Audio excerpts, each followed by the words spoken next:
আসসালামু আলাইকুম। এখন দুপুর ১২টা বাজে। একটু আগেই বৃষ্টি হচ্ছিল।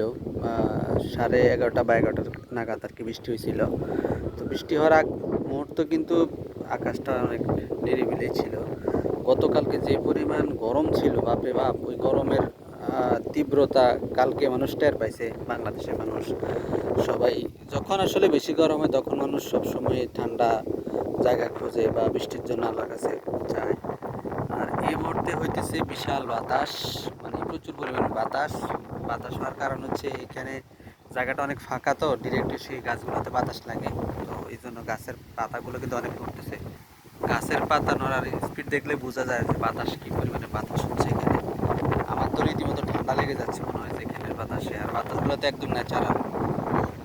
ওই যে বলে না, গ্রামের মজা তো গ্রামে, গ্রামের মজা কি আর শহরে পাওয়া যায়?